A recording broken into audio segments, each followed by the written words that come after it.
높은 차세금으로 인해서 밀수입이 빈번해집니다. 점차 반영국 시운동으로 발전 확대되고요. 무역 적자를 해소하기 위한 방안으로 영국은 좋지 않은 깨를 내게 됩니다. 아편은 중독성이라 급속도로 확산되고요. 중국 내 아편 중독자가 수백만으로 늘어났다고 합니다.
안녕하세요. 반갑습니다.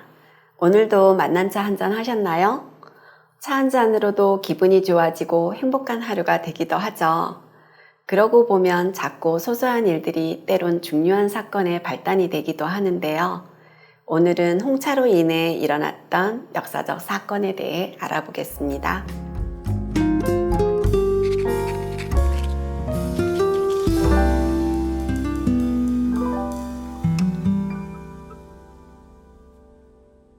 홍차와 관련된 사건 중 미국 역사와도 관련된 아주 유명한 사건 하나가 있었는데요.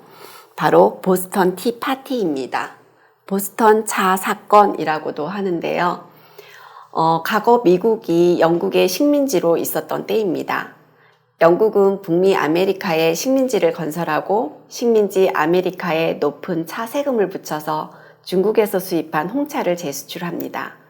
그런데 높은 차 세금으로 인해서 밀수입이 빈번해집니다.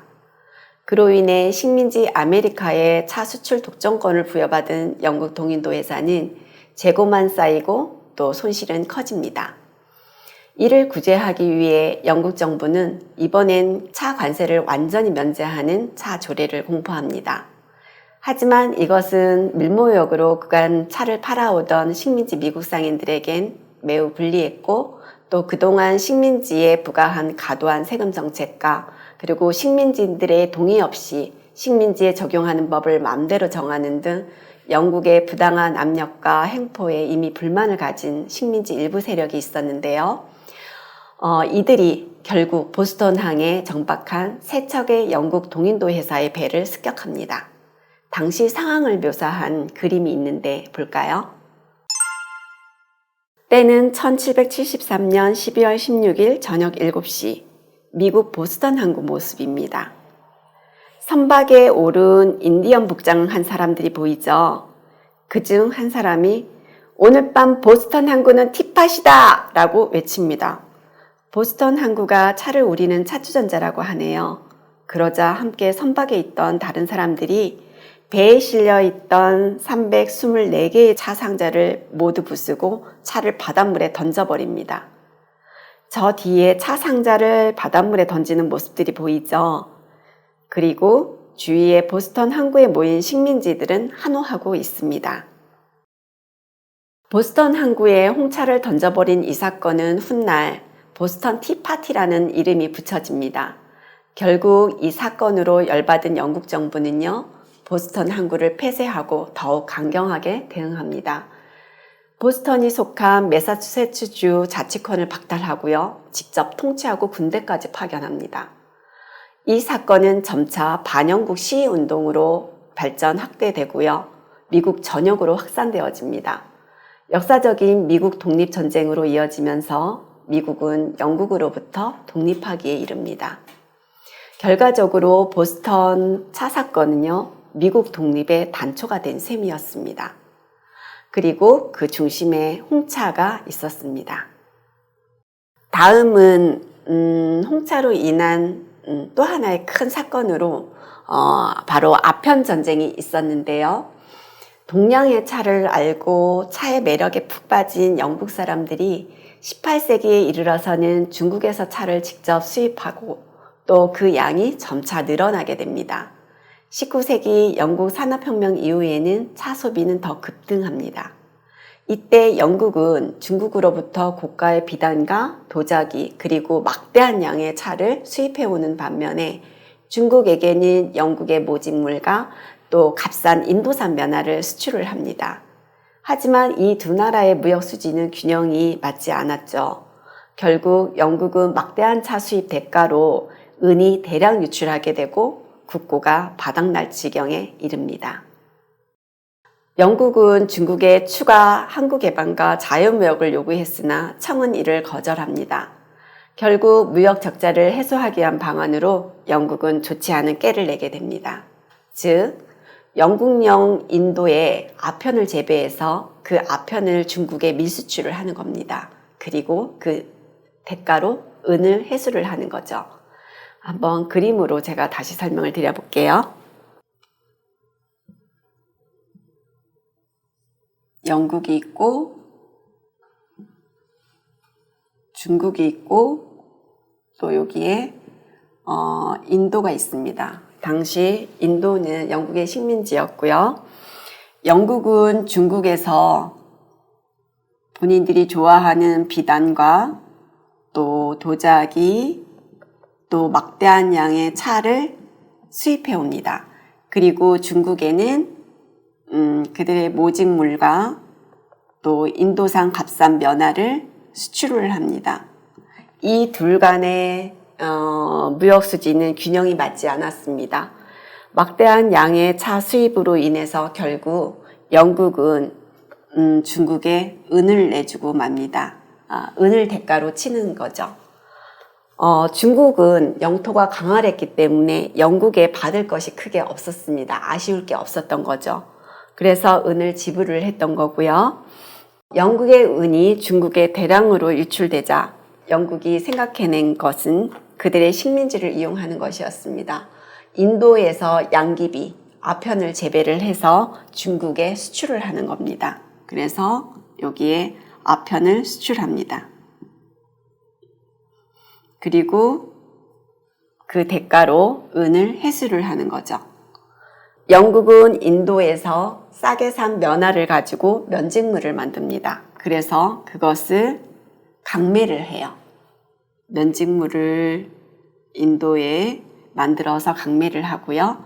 그 대가로 은을 회수를 합니다. 결국 영국은 그들이 좋아하는 차를 얻고 또 그 대가로 치른 은을 회수를 했는데 중국은 어떻게 되었을까요? 그야말로 아편은 중독성이라 급속도로 확산되고요. 중국 내 아편 중독자가 수백만으로 늘어났다고 합니다.